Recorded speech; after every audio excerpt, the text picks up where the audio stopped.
Bismillahirrahmanirrahim. Assalamu alaikum, students. Now we are going to do the remaining part of the chapter, His First Flight by Liam O'Flaherty. Now, so far we have understood that the young seagull is afraid to fly. His siblings, that is his brothers and sisters, have already taken the flight. They have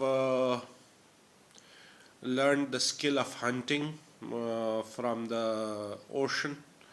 They have caught their first fish, and his parents are also training the other young birds.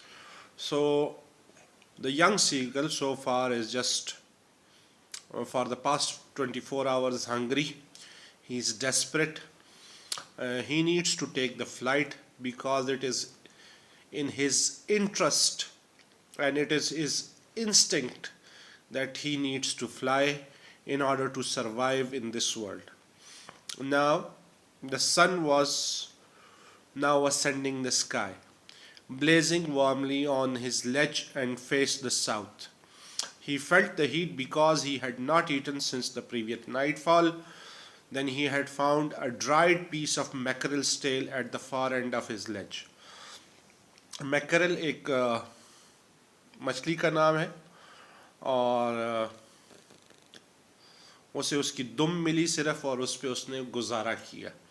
इसके अलावा गर्मी बढ़ती जा रही थी और चूँकि पिछले 24 घंटों से उसने कुछ नहीं खाया था तो ज़ाहिर सी बात है भूख भी लग रही थी और बॉडी जो टेम्परेचर था वो जो मतलब उस वक्त ये होता है चूँकि साइकोलॉजिकल तौर पर जब आपको भूख लगी हो तो आप इरिटेट होते. तो जो सन लाइट थी वो उसे यानी जो हीट थी वो उसे डिस्टर्ब कर रही थी. Now there was not a single scrap of food left. He had searched every inch, rooting among the rough dirt-caked straw nest where he, his brothers and sister had been hatched. He even gnawed at the dried piece of spotted eggshell. It was like eating part of himself. He had then trotted back and forth from one end of the ledge to the other, his grey body the color of the cliff, his long grey legs stepping daintily, trying to find some means of reaching his parents without having to fly. अब मसला ये था कि जिस लेज पे वो पैदा हुआ था, जिस नेस्ट में, वहाँ पे भी जो फूड के पीसेस जो कुछ अवेलेबल था वो देखता रहा और अभी कुछ भी नहीं बचा था. जो कुछ उसे मिला था, जो एग शेल्स में इवन जिन एग शेल से वो खुद निकला था उसके अंदर भी अगर कुछ था तो उसको स्क्रैप करता रहा. उसे बड़ा अजीब से लगा क्योंकि वो उसे ऐसा लग रहा था जैसे कि वो अपने आप को खुद खा रहा हो, लेकिन हंगर या भूख जो थी वो उसे मजबूर कर रही थी कि वो इस तरह के डेस्परेट स्टेप्स ले. उसकी जो ग्रे बॉडी थी, ग्रे कलर था वो, चूँकि बेबी सीगल था, वाइट कलर उसका बाद में आ रहा था, और जो उसकी लेग्स थी वो बिल्कुल क्लिफ की तरह थी. जैसे कि क्लिफ का रंग था, पहाड़ का रंग था, ग्रे था, इसी तरह उसके टांगों का रंग भी ग्रे था और वो बड़ी नज़ाकत के साथ उस पर फिर रहा था. नज़ाकत से यहाँ मुराद यानी डेंटली से मुराद यहाँ वीकनेस भी हो सकती है, ठीक है. जो ट्रांसलेशन की गई है वो नज़ाकत की गई है, लेकिन यहाँ पे वीकनेस और थिननेस की तरफ भी इशारा है कि वो कमज़ोर हो चुका था क्योंकि उसे कुछ खाने को मिल नहीं रहा था. उसके बाद but on each side of him and ledge ended in a sheer fall of precipice with the sea beneath, and between him and his parents there was a deep white chasm, and above him he could see nothing. The precipice was sheer, and the top of it was perhaps further away from the sea beneath him. लेकिन जो चट्टान थी वो बिल्कुल straight थी, बिल्कुल उमूदी थी और नीचे तक गहराई थी और उसके पेरेंट्स के दरमियान इतना फासला था कि उसे वो जो समंदर था वो एक बहुत बड़ी गहरी खाई नज़र आ रहा था, ठीक है ना. और ज़ाहिर है कि जब ऐसी सूरत हाल हो तो और भी उसका साइकोलॉजिकल इम्पैक्ट होता है, और इसमें तो ये भी सूरत हाल है कि सीगल जो है वो इंतहाई फ्राइटेंड है फ्लाइट लेने से. He slept stepped slowly out of the brink of the ledge, and standing on one leg with the other leg hidden under his wing, he closed one eye, then the other, and pretended to be falling asleep. Still, they took no notice of him. He saw his two brothers and his sister lying on the plateau dozing with their heads sunk into their necks. His father was preening the feathers on his white beak. अब उसने क्या किया कि उसने थोड़ी सी acting की, show ये किया कि वो सो रहा है, अपनी कमज़ोरी को छुपाना चाहा, लेकिन वो कोई भी उसका नोटिस नहीं ले रहा था. शायद सोने से उससे ये मुराद ये भी थी कि वो जैसे कि अपने आप को केयर फ्री शो कर रहा हो, यानी उसे परवाह ही नहीं, क्या पता कोई आ जाए उस पर रैम खा ले, कोई पीस दे दे फिश का. लेकिन नहीं, कोई भी नोटिस नहीं ले रहा था. उसके दो भाई और जो बहन थी वो जो है वो बड़े आराम से सुकून से दूसरे प्लेटो सतह मुर्तफ़ा, ऐसी ज़मीन, ऐसा पहाड़ जो कि ऊपर से कटा हुआ हो और बिल्कुल प्लेन हो. पिंडी भी एक प्लेटो के ऊपर है, यानी पिंडी बेसिकली एक पहाड़ है जो कि जिसका सिर कटा हुआ है और उसके ऊपर एक प्लेन वाद बन गया है, यानी बिल्कुल हमवार हो गया वो. वो प्लेटो के ऊपर थे और उन्होंने अपने सर जो थे वो नेक्स्ट जो के अंदर, यानी ऐसे करके कि बिल्कुल गर्दन गायब हो जाए, इस तरह करके सर अंदर किए हुए थे. और उसके फादर जो थे वो अपने फेदर्स को प्रीन कर रहे थे, क्लीन करना, स्ट्रेट करना. वो संवार रहे थे अपने बालों को. अच्छा जी, further, only his mother was looking at him. She was standing on little high hump on the plateau, her white breast thrust forward. Now and again she tore a piece of a fish that lay at her feet and then scraped each side of her beak on the rock. The sight of the food maddened him. How he loved to tear food that way, scraping his beak now and again to wet it. He uttered a low cackle. His mother cackled too and looked over at him. Wet देखें, WHET है, wet उसको तेज करने के लिए, यानी परिंदे जब कोई चीज़ खाते हैं ना तो वो बीक को मारते हैं रफ सरफेस के ऊपर ताकि उनकी चोंच जो है वो तेज़ रहे. तो वहाँ पे वेट से मुराद ये WET वेट नहीं है, WHET है, यही स्पेलिंग है इसके.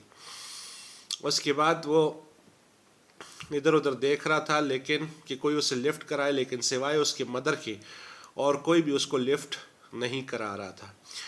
मदर जो थी वो एक अपोजिट साइड पे बैठी थी और वो देख रही थी, इसको दिखा रही थी कि वो फूड खा रही है और उसे भूख लगी हुई थी. और जैसे ही उसने अपनी मदर को देखा खाते हुए तो भूख की शिद्दत बढ़ गई, जैसे कि उस पर पागलपन का दौरा चढ़ रहा हो, यानी उसको पागलपन कह सकते हैं क्योंकि वो जुनूनी होता जा रहा था फूड ना मिलने की सूरत में.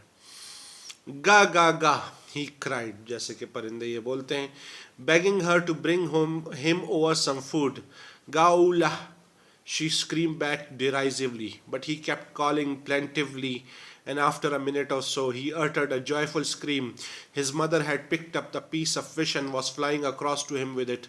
He leaned out eagerly, tapping the rock with his feet, trying to get near to her as she flew across. But when she was just opposite to him, abreast of the ledge, she halted, her legs hanging limp, her wings motionless, the piece of fish in her beak almost within reach of his beak. अच्छा जी, इसने mother को पुकारा, mother ने जवाब दिया, लेकिन mother ने अब एक काम किया. वो उसने एक पीस उठाया फिश का और उसकी तरफ चल पड़ी, दौड़ पड़ी, उड़ पड़ी, और जैसे ही उसके एज के करीब आई तो वहीं पे उसने अपने आप को रोक लिया, साकत कर लिया, बस पर हिलाती रही, ऐसे शो किया कि वो उसको पीस ऑफ फिश देने लगी है लेकिन वो उसके करीब नहीं आई. और ये जो है, जब बिल्कुल माँ जो है बेटे के करीब आई तो ऐसे लगा कि जैसे कि वो मोशनलेस हो. इस सीन को जो है ना आप ऐसे स्लो मोशन में देखें कि वो आई है, बिल्कुल करीब पहुंची है और इतनी करीब हो गई है कि ये अगर ज़रा सी चोंच बढ़ाए तो उस पीस को हासिल कर सकता है. लेकिन क्या किया मदर ने?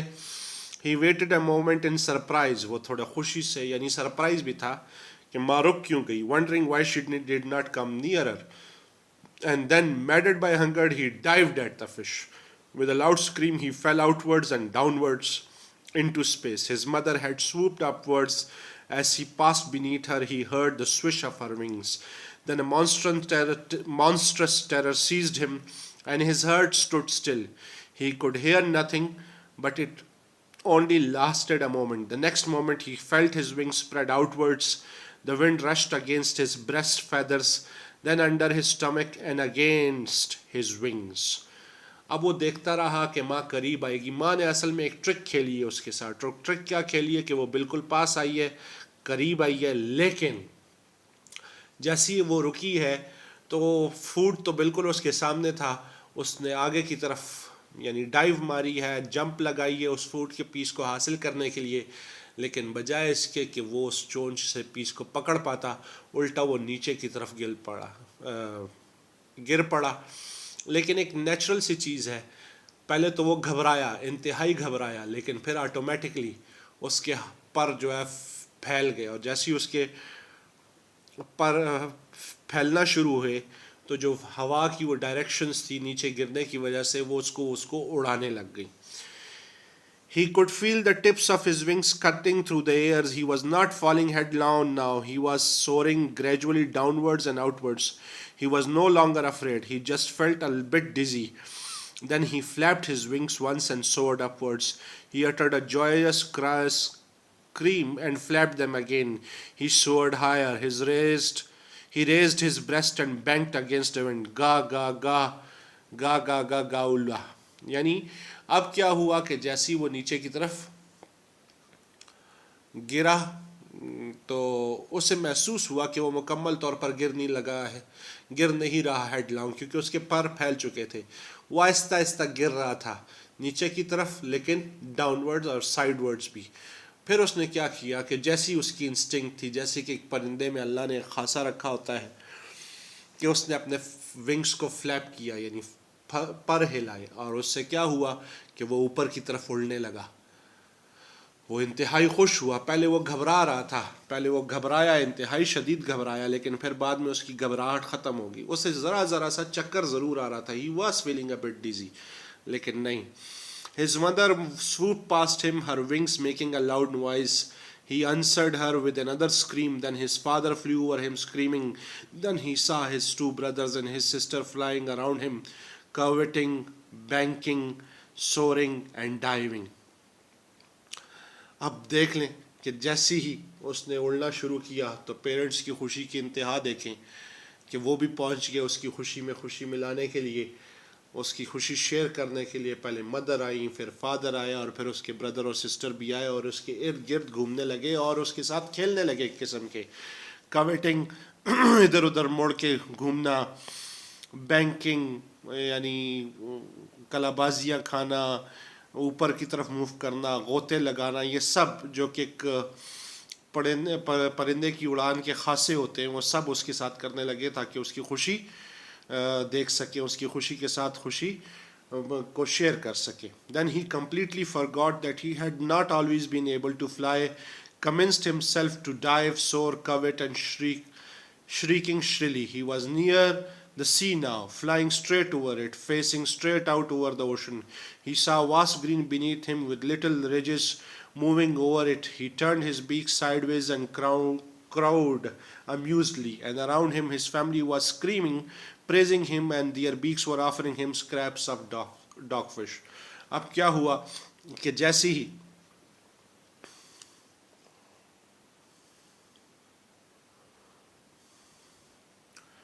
उसने फ्लाई करना शुरू किया तो उसने गोते लगाना, ऊपर उड़ना, झूमना, चीखना चिल्लाना ये भी साथ शुरू कर दिया. वो भी ऐसे ही ऊपर उड़ रहा था जैसे उसके बाकी मतलब जो कबीले वाले थे, वो फैमिली थी, वो उड़ रहे थे और वो मुसलसल इस चीज़ को एंजॉय कर रहा था. वो जब उड़ के थक गया या उसने रेस्ट लेना चाहा तो वो मुकम्मल तौर पर भूल चुका था कि वो उड़ना नहीं चाहता था, और अब वो उड़ रहा था. और जैसे ही वो बैठा तो वो इंतहाई अम्यूज़ था, खुश था, और खुशी से ना वो एक किस्म का हल्की सी उसने वो जो है आवाज़ भी निकाली. इस दौरान उसके जो बाकी फैमिली मेम्बर्स थे उसकी खुशी को दुबाला कर रहे थे और वो उसे फूड ऑफ़र कर रहे थे डॉग फिश की सूरत में. He had made his first flight, यानी उसने अपनी ज़िंदगी का एक इम्तिहान, एक कड़ा इम्तिहान पास कर लिया है, and that is his first flight. Now if you look at this lesson, तो ये ज़िंदगी की कहानी है. You have to make decisions. You have to take the plunge. You have to take the dive. You have to move ahead. अब उसके लिए decision making बहुत ज़रूरी है. कुछ डिसीजंस तो आप ख़ुद भी ले लेते हैं विद पैसेज ऑफ टाइम, लेकिन बहुत सारे डिसीजंस में आपको पेरेंट्स की गाइडेंस की ज़रूरत होती है. इस सिनेरियो में आप देख लें मदर सीगल का रोल, कि वो आगे बढ़ती है, उसे पता है कि उसकी औलाद जो है भूखी है, उसे पता है कि उसकी औलाद इस वक्त तड़प रही है भूख के मारे, लेकिन नहीं, अगर वो चाहती तो उसकी ज़िद पूरी कर सकती थी. लेकिन फिर क्या होता कि अगर उस बच्चे की ज़िद पूरी की जाती और बार बार की जाती, जिस तरह आजकल काफ़ी वालिदैन ऐसे भी करते हैं कि बच्चा ज़रा सी तकलीफ़ में मुब्तला हो, ज़रा सी ज़िद करे तो फ़ौरन उसकी ज़िद को पूरा कर देते हैं. उसका नुकसान क्या होता है उस बच्चे के लिए कि वो बाद की ज़िंदगी में भी हर वक्त पेरेंट्स पे डिपेंडेंट होता है, और उसका नुकसान ये होता है कि वो उस तरह अपने सर उठा के नहीं चल सकता जिस तरह एक इंडिपेंडेंट बच्चा या ऐसा बच्चा जिसकी ट्रेनिंग थोड़ी सी टफ़ हुई हो, जिसने टफ़ हालात देखे हों, उसके मुकाबले में वो बच्चा शायद उस तरह कामयाब ना हो. माँ ने ये डिसीजन इस वजह से लिया, उसने अपने बच्चे को एक किस्म का एक क्या कहते हैं एक टॉर्चरस सिचुएशन से गुजारा. ये ऐसे ही है घर में जब माँ बाप आपको डांटते, ये ऐसे ही है कि आप घर में ज़िद करते हो, हर चीज़ आपकी पूरी होती हो, लेकिन बात सूरत हाल ऐसी होती है कि उसमें जो अमूमन माएँ बच्चों को बहुत सपोर्ट करती हैं, लेकिन बात सूरत हाल में माएँ सबसे बेहतरीन गाइड और ट्रेनर और टीचर भी होती हैं, कि वो एक आपको नसीहत करती हैं, और अगर आप नसीहत से ना समझे तो डांट डपट भी करती हैं. तो ये ऐसी ही सूरत हाल थी कि उस माँ ने उस बच्चे को डांटना था, उसको गाइड करना था, और उसने उसको गाइड कैसे किया कि उसने उस सिचुएशन से उसको गुजारा. ठीक है, जैसे कि फादर होते हैं, अक्सर आपने फादर्स को देखा होगा कि वो बच्चों को साइकिल चलाना सिखा रहे होते हैं, तो साइकोलॉजिकल है कि बच्चे को जब वो पुश करते हैं तो पहले तो साथ साथ चलते हैं, बच्चा चल रहा होता है, फिर आहिस्ता आहिस्ता हाथ छोड़ देते हैं. शो ऐसे करते हैं बच्चे को जैसे कि वो साइकिल के पीछे ही है, हालांकि वो उसका हाथ छोड़ देते हैं, और थोड़ी देर बाद जब बच्चा ज़रा कॉन्फिडेंट हो जाता है, ज़रा तेज़ हो जाता है, तो फादर फिर उसके सामने रियलाइजेशन करवाते हैं कि देखो तुम तो अकेले चला रहे हो, मैंने तो तुम्हें हाथ भी नहीं लगाया. वो एक प्लेजेंट सरप्राइज़ भी होता है, शुरू में थोड़ी नर्वसनेस होती है, लेकिन जब वो चलाना शुरू कर दे तो फिर उसकी वो जो उसका खौफ होता है वो ख़त्म हो जाता है. इसी तरह मदर्स भी करती हैं. तो यहाँ पे उस मदर ने वही काम किया जो कि एक ह्यूमन पेरेंट करता है अपनी औलाद के साथ, ताकि उसे ज़िंदगी के अंदर जब इस तरह के मुश्किल हालात आए और इस तरह के मुश्किल डिसीजन लेना पड़े तो उसे ये प्रॉब्लम्स ना फेस करनी पड़े, और वो आगे बढ़ सके और ख़ुशी से तमाम जो मतलब खुशी से क्या बल्कि कॉन्फिडेंस के साथ इन तमाम मसाइब का, इन डिसीजन मेकिंग प्रोसेसेस का, इन मराहिल का उसका कामयाबी से मुकाबला कर सके. So this is the theme as well. मैं थीम नरेट करता हूँ, और काइंडली आपकी बुक के अंदर भी end of the chapter theme जो है वो दिया गया है. सो आप उसको भी याद कर सकते हैं, but the basic theme is very simple. Life provides us many opportunities and many tough situations. We have to face them accordingly. In moments where we have to take the plunge, just like the young seagull, usually we are guided by our elders or our parents. So parents play an important role in our lives, but decision making is necessary, and sometimes you have to make tough decisions. So this is what it is about. This is what the lesson is about. Kindly go through the lesson, find the difficult words, and you will find that as in the previous lecture I told you that you will find the meanings or the synonyms in the dictionary. Apart from that, you have a vocabulary section at the end of each chapter, just like this one. The only thing in this in this particular book that I have is that the meanings are given with the parts of speech along with detailed meanings and then the Urdu meaning as well. So if you need the Urdu meanings, you can take the screenshot while I'm making this video. So